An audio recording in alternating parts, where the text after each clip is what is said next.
Hi, Sonya. Thanks for doing this. I really appreciate your time. You're very welcome. Cool. So when I was thinking about this chat, I was thinking back, back to the days when we used to work together. Um, Yes. Back then, you were presenting, you were reporting a current affairs show, and before that, you've been a journalist on a whole bunch of shows.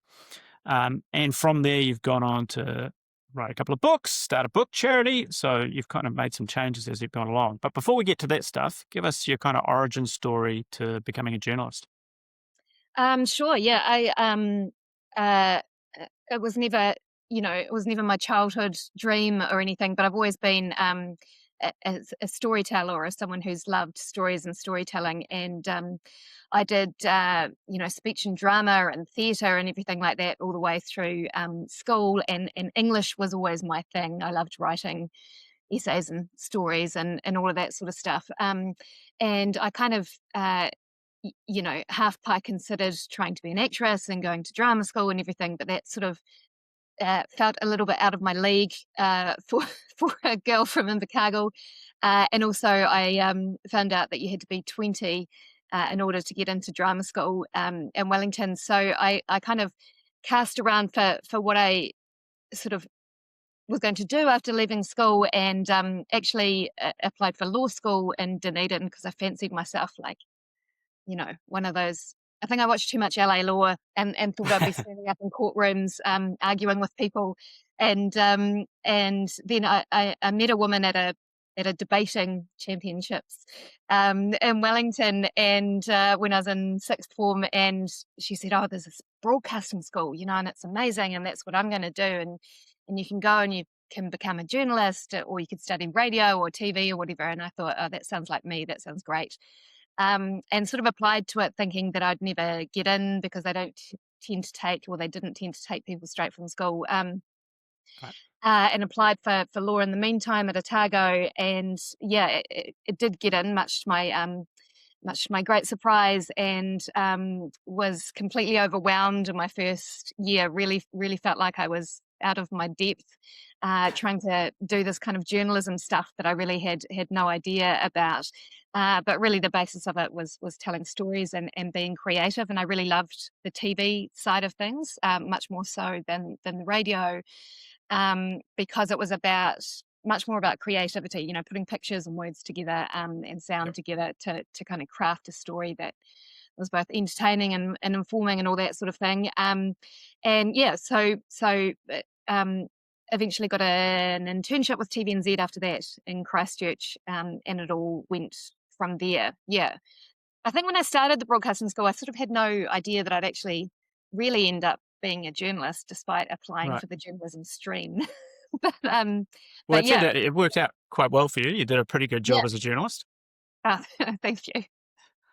I think anybody that has worked with you, even back then, would have noticed you had a bit of a flair for storytelling and probably for scripting. Like scripting always felt like your gig. So what was it about scripting that you enjoyed?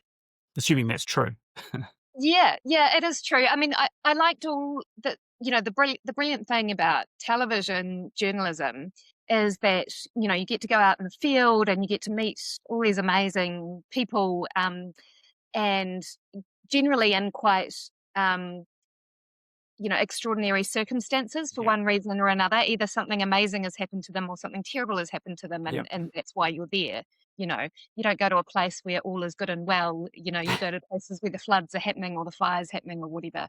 So it's that part of it is really exciting and brilliant. But you're right. I did love the crafting of the story, and in television journalism that comes down to the scripting, right? So when you're coming back into the office with all of the pictures you've shot with your camera person, and trying to work out how to use those, and then yeah, writing the words to go with them, and their words to be spoken, not words to be read, so that it's very much a different skill set from being a newspaper reporter, for example. But I did love that, and uh, I loved trying to find a way to say things that was engaging, And I think that's always been my natural thing. Like when I was at school, I was good at writing speeches and writing Yeah. debates and all that sort of thing. It was always my thing. So I leaned into that. And yeah, I just loved that, really kind of engaging that part of the brain. Yeah. So, so you get to a point where you're doing pretty well as a journalist. You current affairs show, you're presenting a current affairs show, you've been on news. What's the thing that makes you think I'm going to do something else? Uh Having a baby. That was Yeah, that was my catalyst.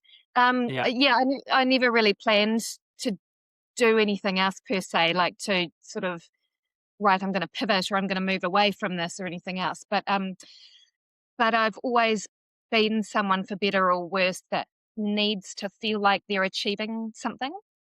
right, And that's, to my detriment sometimes, because you're not just kind of sitting there and enjoying life. But I always feel like I need to be, yeah, to be achieving something. And so when, yeah, I went on maternity leave in 2011 with my first son, and I remember thinking, oh well, I'm going to have all this time on my hands. I need to be. I need to, stupidly, I need to be doing yeah, something with that time, so maybe I'll write a book. And I mean, that was incredibly foolish because you don't have a lot of time on your hands, nor the brain capacity when you've got a newborn baby. But that's what I thought I'd do, because I'd always loved reading and books, and I had this idea that was sitting in my head, from my own childhood, that I thought would make a good story. So that that was kind of the change. I just thought I needed to be doing something while I was just sitting at home with a baby. And it turned out I didn't have time. It also turned out I didn't know how to write a book. So there's a lot more, many more steps after that, to kind of make that happen. But that was it, just a change in circumstances, thinking that I need I need to be doing something else, and I need to still be creating. And I didn't kind of I wasn't a very good stay-at-home mum, because I didn't like that concept of sort of like that sense of missing out on and right, everyone else moving forward, and me not. And I have a different take on that now. I sort of wish right, I'd just sort of sat down and enjoyed it a bit more. But yeah, that was the catalyst, just needing to have that sense of moving forward and doing something. And it was too hard, once you have kids, to be continuing. I mean, many people do it, but they've got good support around, and we didn't have any family support in town. My husband worked long and strange hours as well, and Al being in a newsroom, that sometimes you show up in your business attire for a day's work, and then you end up on a floodplain in the Hawke's Bay for 4 days, with no notice. yeah. So that's really hard to do when you've got babies and toddlers at home. So I had to find something else that I could do that made me feel like I was still creating and still achieving something. Yeah. It's something we kind of talk about a bit. Is that just because something happens doesn't mean ambition stops. That sense of wanting to carry on doing something. You're a Yeah. stay-at-home mum now. Your ambition disappears, or your drive to be getting better or doing something new. So speak to that ambition piece. Yeah. It's funny how that sort of sense of ambition changes a bit when you're older, as you age, I think, or perhaps it's the way you facilitate that ambition that changes, or the priorities around that ambition changes. So what's important to you changes. So the places where you were targeting your ambition. Yeah, um and yeah, I suppose I've always been someone who's ambitious, but also someone with a with a really good inbuilt sense of imposter syndrome and shame, and all of that. yeah, So you know don't necessarily, or didn't necessarily, have a lot of self-belief for these things. So sometimes I feel that anything that I've achieved, I've sort of tumbled into or been pushed along by someone else. Um, so yeah, I think I have been ambitious in some, but ambitious in that way of just kind of needing to be good at whatever I'm yeah. doing, needing to do whatever I'm doing well, not that sort of ambition where it's like I must reach the top of this organization, or. win all Yeah, these I awards. guess ambition can have a sort of a tawdry element to it as well. But I mean, Yeah, I think ambition's actually pretty healthy in keeping you, yeah, alert, or learning new things. yeah, yeah, and it takes a fair amount of energy too, right? You've got to have something that drives you, some sort of want to follow. Yeah, Yeah, I just think, in my case, at least, definitely that the kind of ambition or it's definitely changed, or my attitudes around that have have changed a lot, and that's a little bit to do um, with a slowing down a bit. What I do right. now, the levels of stress involved are nowhere near what they were as a news reporter. And I learnt when I pulled back from being a news reporter, um, that I didn't actually like that level of stress, and that, waking up every Yeah, morning going, God, what am I going to be doing today? And am I going to be able to do it? And I didn't have that natural sense of confidence that some do, that I will be able to turn around a story that at 9 o'clock in the morning you know nothing about, and make it yeah, into some sort of digestible piece of news at 6 p.m. So I found it really hard, and I had really high expectations of myself in terms of getting things right with that. So and you need a lot of energy for that sort of stuff, sure. and a lot of drive, and a lot of time. So Yeah, you decide that you're going to write a book, but then it turns out you don't know how to write a book. yeah. So so run us through that. Yeah, so I decided I was going to write a book, sort of sat down, and the few hours a day that having babies and toddlers allowed for. And I was still doing, freelancing work back for TVNZ with you at what was then 2020, and the Sunday program and whatnot. And then, yeah, trying to get this sort of manuscript finished as well.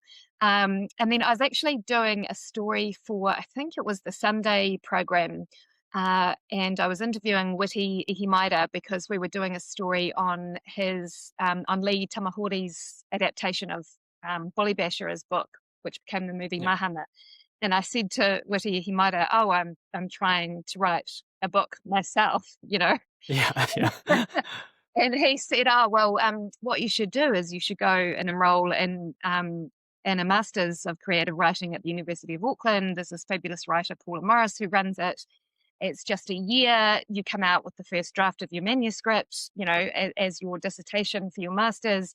You should go and do it. And, if Witi Ihimada gives you writing career advice, you probably should take it." So sure. that's what I did. Yeah, I applied for that course, and it was the best thing I ever did, really. Just that going back to university as an adult and just being in that sort of academic environment again, it was so stimulating and Yeah. so interesting and fantastic. And even if nothing had come of it, even if no book had been published in the years following, it still would have been an incredibly worthwhile exercise. So yeah, Did you have any anxiety about doing that? Did you oh, for question? sure.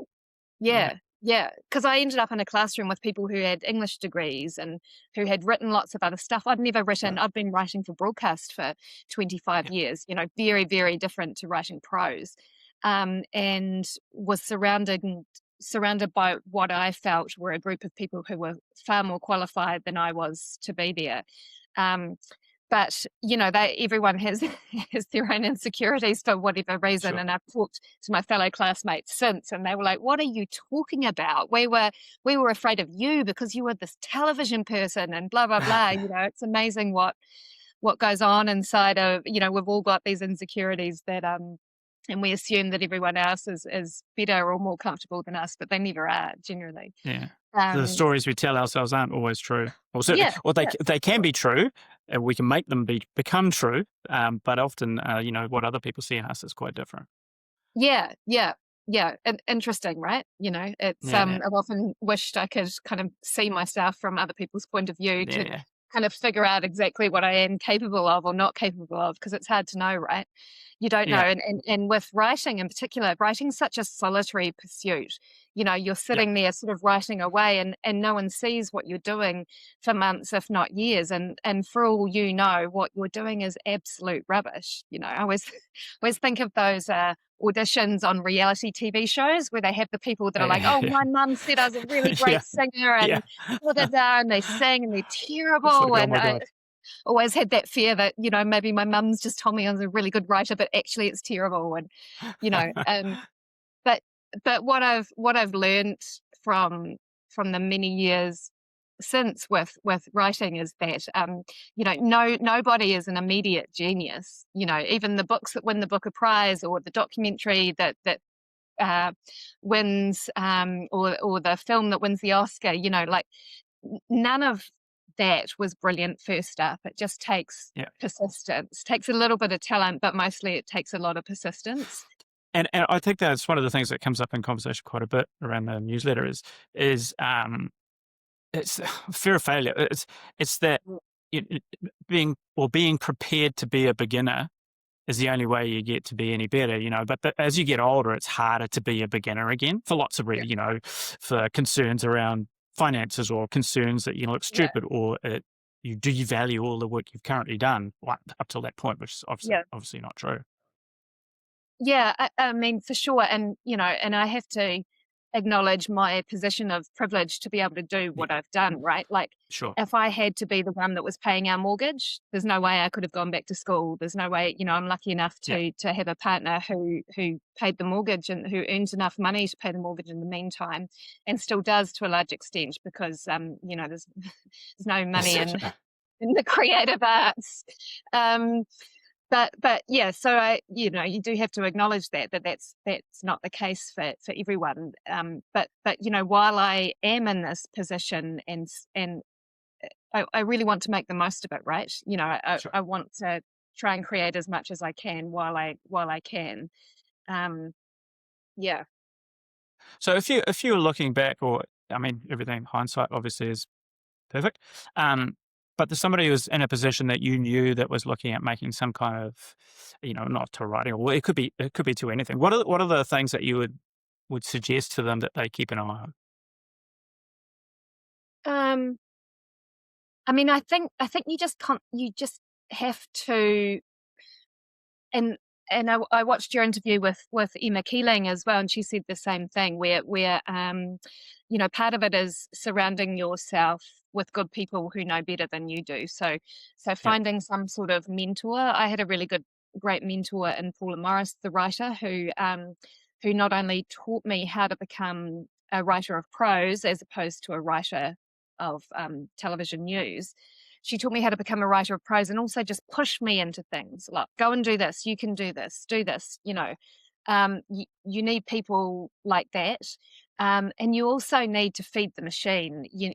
Our brains are like engines. They need yeah, petrol or fuel, or whatever to run. So you have to constantly stuff it full.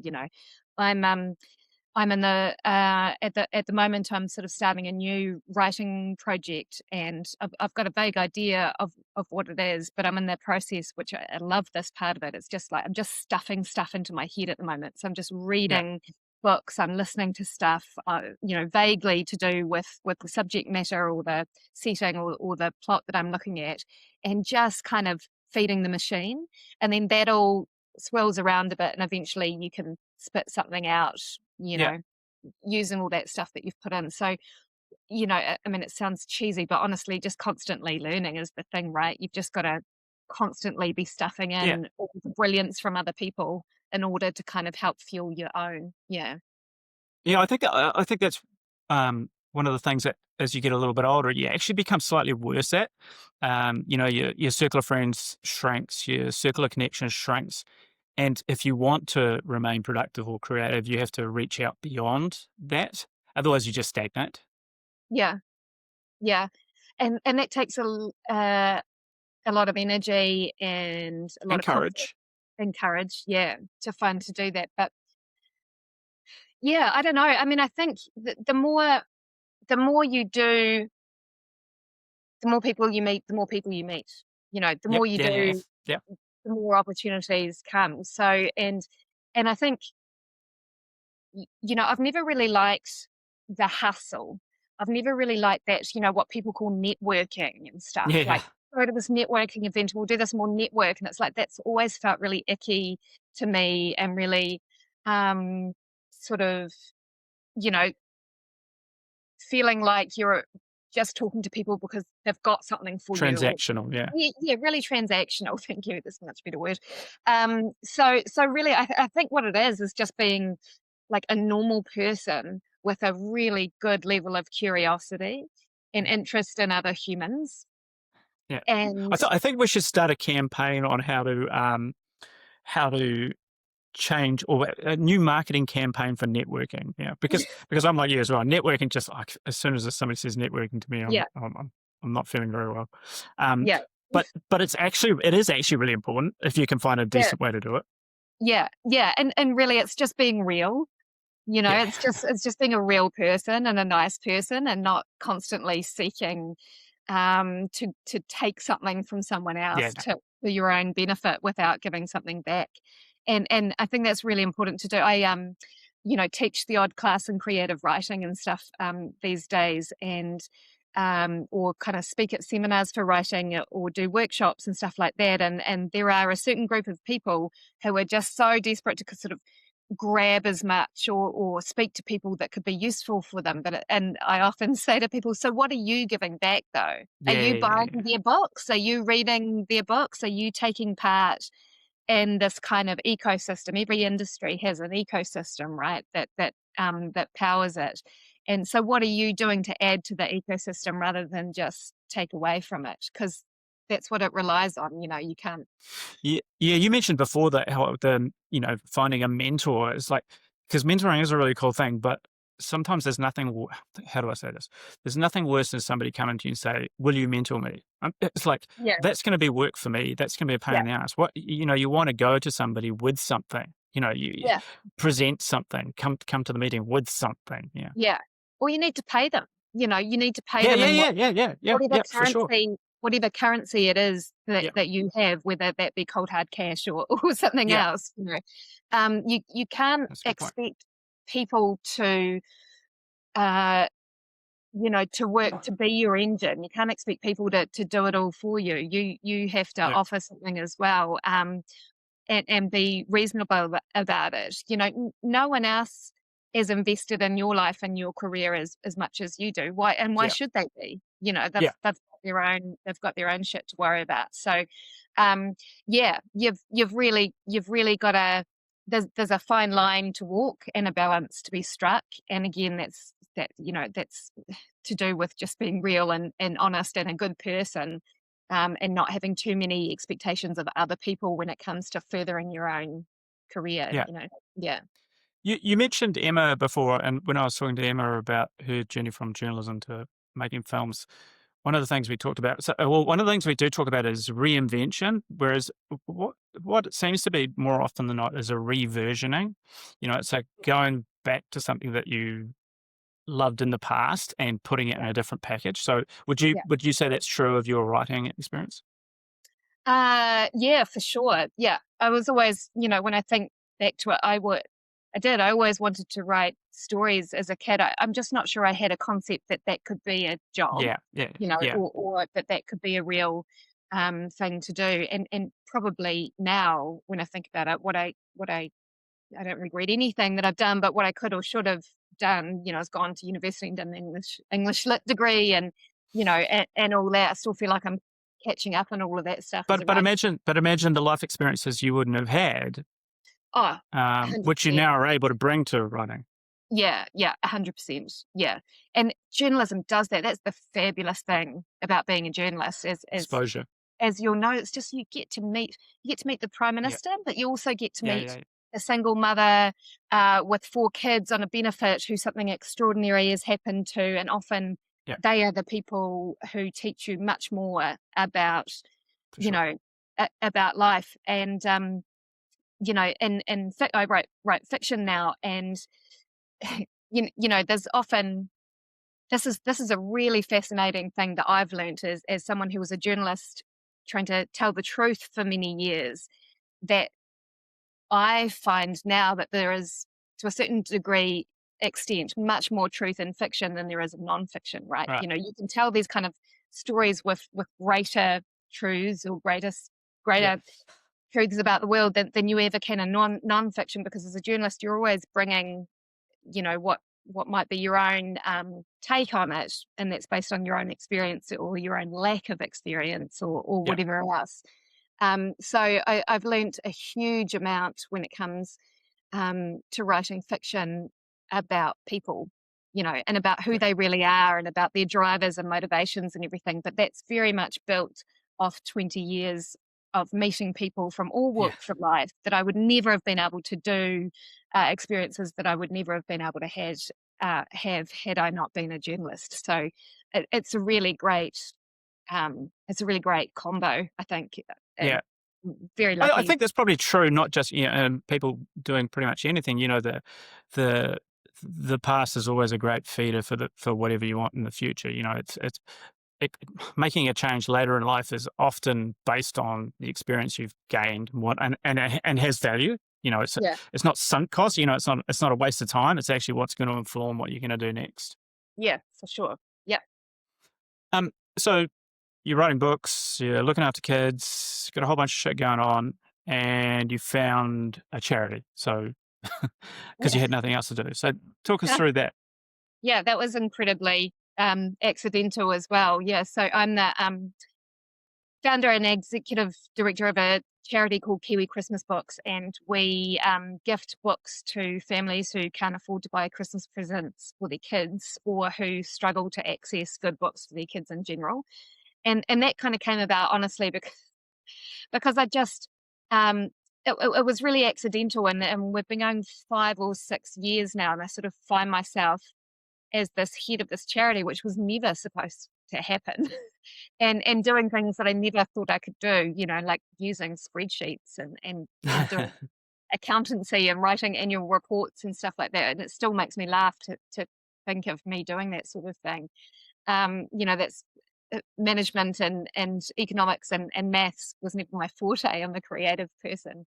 Um, but you know, I got to learn about the value of books when I was studying creative writing and the value of stories and storytelling and what it gives children and what it gives us as adults. And that, you know, not only does all the obvious things like developing excellent vocabulary and academic success and all of that, but that it gives you emotional success as well, right? A far more intangible thing, but Yeah, it does. It develops empathy, understanding of the world. There's, you know, I rave about this stuff all the time, but there are so many studies that show that kids who read what we do call reading for pleasure, who read yeah, novels, made-up stories, fairy tales, they are far more likely to succeed later in life in every available measure. So yeah, academically, emotionally, they're far more likely to take part in their communities and make better decisions and all of that sort of stuff. So having learned all of that, I was sort of lying awake in bed one night at 3 o'clock in the morning trying to rewrite a short story that I was doing for a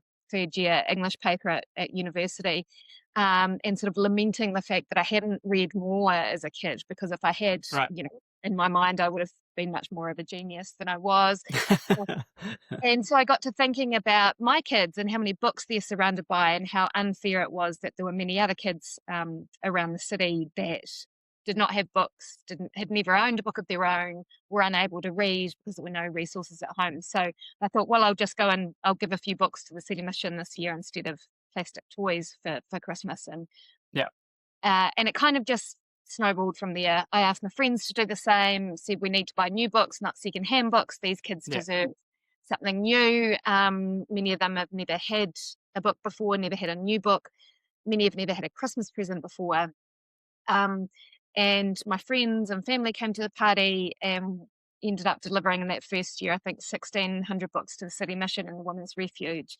And then Paula, my creative writing mentor, said to me, "Oh, you should do this nationwide. You know, this is great because not only is it helping kids, it's helping the whole creative ecosystem, right? It's yeah. getting, As you talked about before. Yeah, yeah, it's getting more people into bookstores, it's getting more people buying books, it's supporting authors and illustrators and publishers and independent booksellers as well." So, um, you know, because I was, you know, scared of Paula and tended to do whatever she told me, you know, I wasn't really scared of her, but I tended to do whatever she said.